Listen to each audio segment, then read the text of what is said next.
രാഹുൽ ഗാന്ധി നയിക്കുന്ന ഭാരത് ജോഡോ ന്യായ് യാത്രയ്ക്ക് ഉപാധികളോടെ അനുമതി നൽകി മണിപ്പൂർ സർക്കാർ. പരിമിതമായ ആളുകളെ ഉൾപ്പെടുത്തി പാലസ് ഗ്രൗണ്ടിൽ ഉദ്ഘാടന ചടങ്ങ് നടത്താമെന്നാണ് സർക്കാരിന്റെ നിർദ്ദേശം. യാത്രയെ ബിജെപി ഭയപ്പെടുന്നുവെന്നും കോൺഗ്രസ് ആരോപിച്ചു. ഈ മാസം 14-ന് മണിപ്പൂരിലെ ഇംഫാലിൽ നിന്നാണ് ഭാരത് ജോഡോ ന്യായ് യാത്ര ആരംഭിക്കുന്നത്. ഇംഫാലിലെ പാലസ് ഗ്രൗണ്ടിൽ യാത്രയുടെ ഉദ്ഘാടനം നടത്തുന്നതിനായി 7 ദിവസം മുമ്പേ കോൺഗ്രസ് അനുമതി തേടി AICC-യും PCC-യും കേന്ദ്ര ആഭ്യന്തര മന്ത്രാലയത്തിനും ചീഫ് സെക്രട്ടറിക്കും കത്തയച്ചിരുന്നു. എന്നാൽ പാലസ് ഗ്രൗണ്ടിൽ ഉദ്ഘാടനം നടത്തുന്നതിന് അനുമതി നിഷേധിക്കുകയായിരുന്നു. സർക്കാർ നടപടിക്കെതിരെ പ്രതിഷേധമുയർന്നതിനെ തുടർന്ന് നിബന്ധനകളോടെ അനുമതി നൽകി.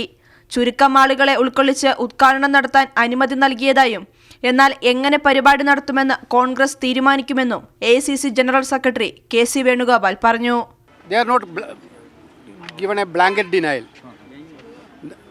ഒട്ടാകെ നിഷേധിച്ചിട്ടില്ല. അതായത് CM-ന് വേറൊരു പ്രോഗ്രാം ഉണ്ട്, അവിടെ നടത്താനുണ്ട്. ലിമിറ്റഡ് പേഴ്സണെ കൊണ്ട് പരിപാടി നടത്തണമെന്നാണ് അവർ പറഞ്ഞിരിക്കുന്നത്. എന്തായാലും ഞങ്ങളുടെ പ്രോഗ്രാം നടത്താൻ തീരുമാനിച്ചിട്ടുണ്ട്. ഞങ്ങളെന്തായാലും യാത്ര മണിപ്പൂരിൽ നിന്ന് തന്നെ ആരംഭിക്കും.